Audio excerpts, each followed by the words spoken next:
Om Swastiastu. Perkenalkan, kami dari kelompok 2 dengan materi subgrup. Nama saya Niputu Maira Miranti, Winda Nur Khalifah, Niko Manciska. Ini Kadek Dwi Mekatu Sayanti.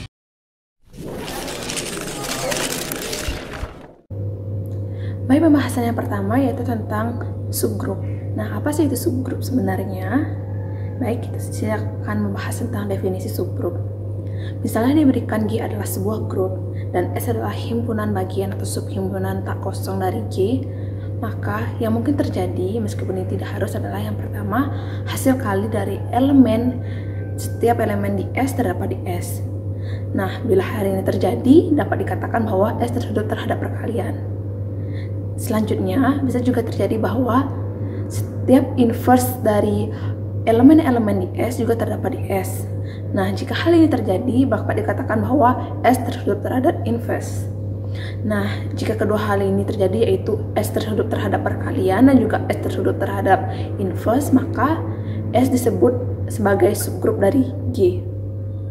Baik, selanjutnya, saat operasi dari G ini dilambangkan dengan simbol operasi positif, maka ada beberapa hal yang harus diperhatikan.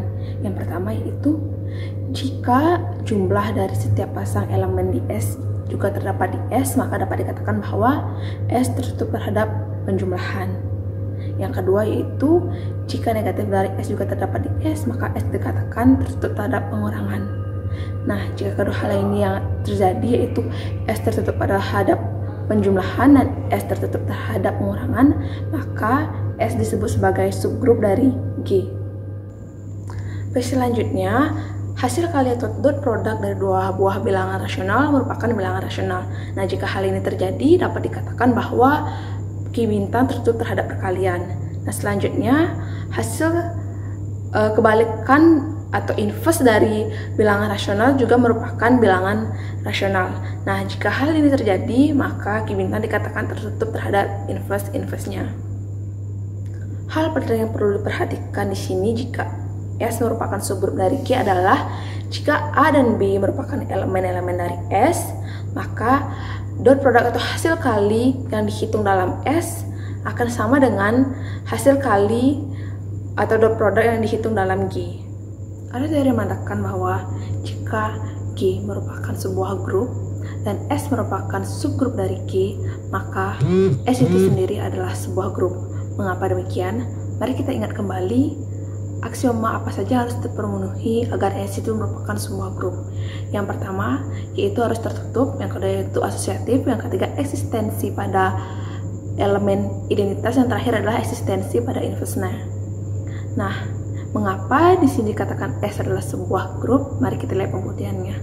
Yang pertama dimulai dari operasi pada G yang mana terbatas terhadap elemen-elemennya di S, yang mana tentu saja operasi pada S. Selanjutnya yaitu jika A, B, dan C merupakan elemen terdapat di S, maka A, B, dan C ini juga terdapat pada G. Mengapa demikian? Karena S merupakan himpunan bagian dari G. Maka dari itu kita akan dapat menerapkan sifat asosiatifnya di sini yaitu A dikalikan BC sama dengan AB dikalikan C. Karena G ini merupakan sebuah grup. Baik, mari kita beranjak ke materi berikutnya, di mana banyak grup dalam matematika yang digunakan adalah dari kelompok fungsi.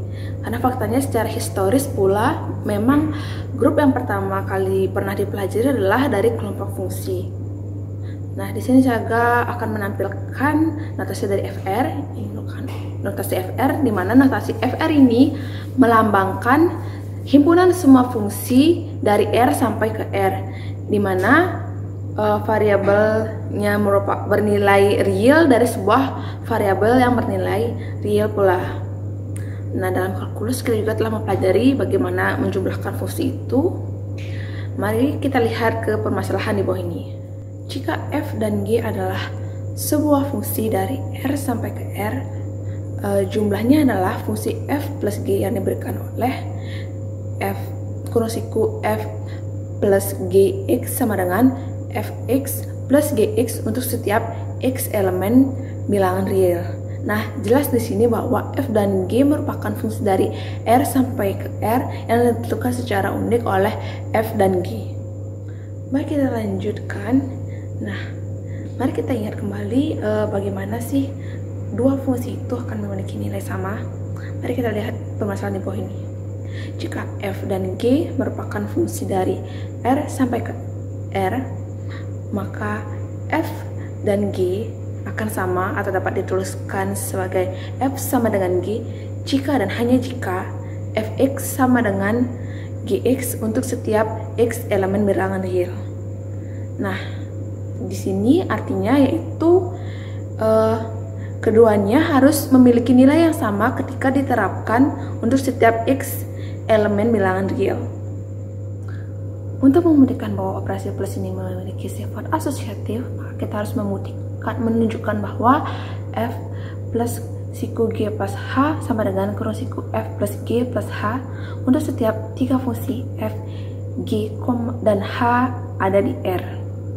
Nah, ini berarti untuk semua bilangan real x, f plus g plus h, x sama dengan f plus g plus hx. Nah, setelah dijabarkan, maka seperti gambar di samping, maka akan mendapatkan hasil bahwa fx plus gx plus hx dan f plus g plus hx ini memiliki nilai yang sama. Baik, selanjutnya elemen yang terdapat di fr ini adalah fungsi u yang diberikan oleh ux plus 0 dan ini berlaku untuk setiap x elemen bilangan real. Nah, untuk membuktikan bahwa 0 plus u plus f ini sama dengan f, maka kita juga harus menunjukkan bahwa operasi dari 0 plus fx ini sama dengan fx. Nah, sebelumnya telah diberikan bahwa ux ini sama dengan 0, kita hanya tinggal mengoperasikan persamaan berikut menjadi u plus fx akan dijabarkan menjadi ux plus fx, di mana ux ini sama dengan 0 sehingga persamaan di ruas kanan akan menjadi fx. Nah, akhirnya inverse untuk setiap f ini adalah min f, sehingga berlaku untuk kurung siku min fx sama dengan min fx. Nah, sehingga dari sini berlaku untuk semua x elemen bilangan real. Maka dari itu selanjutnya kita akan mendapatkan f plus min f ini adalah sama dengan o. Ini berlaku untuk semua fungsi f. Dalam grup G, apapun subset satu elemen yang hanya berisi elemen netral adalah subgrup. Himpunan identitas tertutup terhadap perkalian karena identitas dikali identitas sama dengan identitas. Dan tertutup terhadap inverse karena inverse identitas sama dengan identitas. Di sisi lain, seluruh grup G jelas merupakan subgrupnya sendiri. Kedua contoh ini adalah subgrup terkecil dan terbesar yang memungkinkan dari G. Mereka disebut trivial subgroup dari G. Semua subgrup lain dari G disebut proper subgroup atau subgrup sejati. Misalkan G adalah grup dan A, B, dan C adalah elemen G.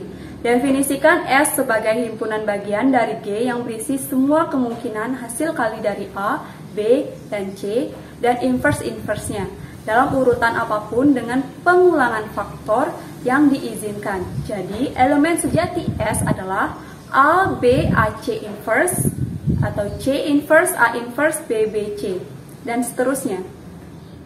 Dapat dilihat bahwa S adalah subgrup dari G. Jika dua elemen S dikalikan bersamaan, mereka menghasilkan elemen dari S dan inverse dari semua elemen S terdapat di S. Contoh, hasil kali dari A, B, A, dan C, B inverse adalah A, B, AC, B inverse, AC. Dan inverse dari A, B inverse, B inverse, C inverse A adalah A inverse, C, B, A inverse. S disebut subgrup yang dihasilkan oleh A, B, dan C. Contoh soal. Misalkan H adalah subgrup dari G dan A elemen H, buktikan bahwa inverse dari A di H sama dengan inverse dari A di G. Pembahasan, misal A aksen adalah inverse dari A di H dan A inverse adalah inverse dari A di G. Andaikan kedua inverse ini berbeda, yaitu A aksen tidak sama dengan A inverse. Misalkan pula, E adalah elemen identitas pada G dan H sebagai inverse dari A di H. A aksen memenuhi persamaan yang pertama, yaitu A dikali A aksen sama dengan E, yaitu identitas. Di lain pihak, sebagai inverse dari A di G, A inverse memenuhi A inverse sama dengan E merupakan persamaan 2. Dari persamaan 1 dan 2 diperoleh A aksen sama dengan A inverse. Berdasarkan hukum kanselasi diperoleh A aksen sama dengan A inverse, yaitu kontradiksi. Dengan demikian, inverse dari A di H sama dengan inverse dari A di G. Contoh 2. Misalkan G adalah grup abelian, didefinisikan H sama dengan himpunan A elemen G di mana A memiliki order berhingga. Buktikan bahwa H subgrup dari G. Pembahasan, misalkan G adalah grup abelian dan A, B elemen H, berdasarkan definisi, H adalah subset dari G. Selain itu, H bukan himpunan kosong. Alasannya, elemen identitas E mempunyai order berhingga sehingga E elemen H. Untuk membuktikan H subgrup dari G, cukup ditunjukkan bahwa A, B elemen H dan B inverse elemen H. Sebagai anggota H, A dan B memenuhi A pangkat M sama dengan E atau elemen identitas dan B pangkat M sama dengan E yaitu elemen identitas untuk suatu bilangan asli M dan N. Perhatikan bahwa A, B pangkat Mn sama dengan A pangkat Mn dikali B pangkat Mn adalah G grup abelian, sifat pangkat pada grup, di mana A pangkat M sama dengan E dan B pangkat N sama dengan E. Sehingga A pangkat M dipangkatkan N dikali B pangkat N dipangkatkan M sama dengan E pangkat N dikali E pangkat M, menghasilkan E, yaitu sifat elemen identitas. Karena AB pangkat Mn sama dengan E, maka AB memiliki order berhingga. Akibatnya, AB elemen H. Perhatikan pula, B pangkat N inverse merupakan sifat pangkat pada grup di mana B pangkat N sama dengan E. Sehingga, B pangkat N inverse sama dengan E inverse, yaitu menghasilkan E, yang merupakan sifat elemen identitas. Diperoleh B inverse pangkat N sama dengan E, sehingga B inverse elemen H berdasarkan teorema 2, H adalah subgrup dari G, sehingga terbukti. Baik, kita langsung ke pembahasan selanjutnya.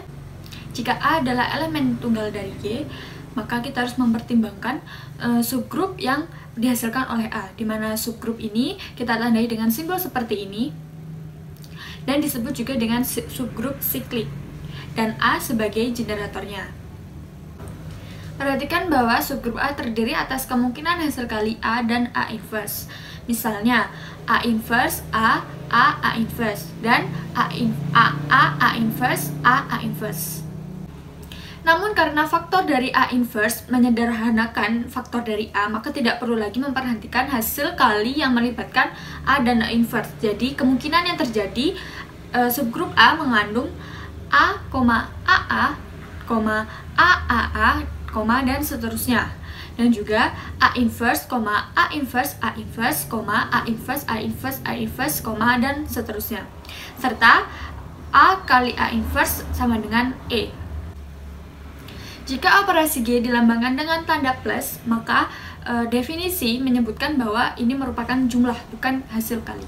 Bisa kita lihat pada matriks berikut, di mana subgrup yang dihasilkan oleh D adalah I, B, dan D, dan subgrup yang dihasilkan oleh A adalah I dan A, di mana seluruh grup dihasilkan oleh dua elemen, yaitu A dan B. Jika grup dihasilkan oleh elemen tunggal, maka kita dapat menyebutnya G grup siklik, atau juga bisa ditulis seperti berikut. Dalam satu set persamaan hanya melibatkan inverse dan generatornya, maka ini disebut dengan himpunan persamaan definisi. Untuk G, jika persamaan ini benar-benar menentukan tabel perkalian. Sebagai contoh, misalkan himpunan E, A, B, B kuadrat, AB, dan AB kuadrat adalah grup generatornya A dan B yang memenuhi persamaan A kuadrat sama dengan E, B pangkat 3 sama dengan E, dan BA sama dengan AB kuadrat. Ketiga persamaan ini menentukan tabel perkalian G, dimana kita perhatikan dulu bahwa persamaan BA sama dengan AB kuadrat memungkinkan kita untuk mengganti kekuatan A dengan kekuatan B, dimana membawa kekuatan A ke kiri dan kekuatan B ke kanan. Misalnya untuk mencari perkalian dari AB dan AB kuadrat, kita hitung seperti ini.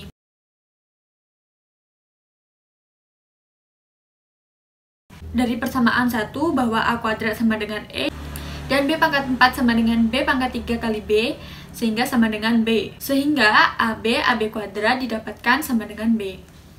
Semua entry dalam tabel G bisa kita hitung dengan cara yang sama. Ketika sebuah grup ditentukan oleh generator dan persamaan yang telah ditentukan, strukturnya bisa secara efisien direpresentasikan dalam diagram yang disebut dengan diagram Cayley. Baik, kita lanjut ke materi selanjutnya, yaitu diagram Cayley. Pada kesempatan kali ini, saya akan memaparkan materi tentang diagram Cayley. Ketika sebuah grup ditentukan oleh satu set generator dan persamaan yang ditentukan, maka strukturnya dapat direpresentasikan berupa diagram yang disebut dengan diagram Cayley. Diagram Cayley ini terdiri dari titik-titik yang diikuti oleh anak panah. Ada satu titik untuk setiap elemen grup dan tanda panah mewakili hasil perkalian dengan generator. Sebagai contohnya, jika G hanya memiliki satu generator A, yaitu G adalah grup siklik A, maka panah ini mewakili operasi pengalian dengan A. E dikalikan dengan A, maka hasilnya A dikalikan dengan A, maka hasilnya A pangkat 2, dan begitu pula seterusnya. Jika grup memiliki dua generator, katakanlah A dan B, kita perlu dua jenis anak panah. Yang pertama anak panah putus-putus dan anak panah yang utuh. Anak panah putus-putus ini berarti mengalihkan dengan A, dan anak panah yang utuh berarti mengalihkan dengan B. Sebagai contoh, gambar berikut ini. Grup G memiliki elemen E, A, B, B pangkat 2, AB, AB pangkat 2, di mana A pangkat 2 sama dengan E, B pangkat 3 sama dengan E, dan BA sama dengan AB pangkat 2, di mana tanda panah yang utuh berarti dikalikan dengan B, dan tanda panah yang putus-putus dikalikan dengan A. B dikalikan dengan B, maka hasilnya B pangkat 2. B pangkat 2 dikalikan dengan B, maka hasilnya B pangkat 3, dan di mana B pangkat 3 sama dengan E. Tanda panah yang bergerak maju berarti dikalikan dengan B. Tanda panah yang mundur berarti dikalikan dengan B inverse. Adapun sifat-sifat diagram Cayley ini. Yang pertama, untuk setiap titik X dan generator A, ada satu anak panah yang dimulai dari X dan tepat satu anak panah berakhir di X. Selain itu, pada umumnya, satu anak panah berpindah dari X ke titik Y yang lain. Dan yang kedua, jika dua jalur yang berbeda, yang dimulai dari X mengarah ke tujuan yang sama, kedua jalur ini yang dimulai pada titik manapun, misalkan Y, maka mengarah ke tujuan yang sama. Demikian presentasi dari kelompok kami. Terima kasih. Mohon maaf jika ada salah kata. Semoga bisa memberikan manfaat untuk kalian semua yang menonton video ini. Sampai jumpa. Sampai jumpa lagi. Om Santi Santi Santi Om.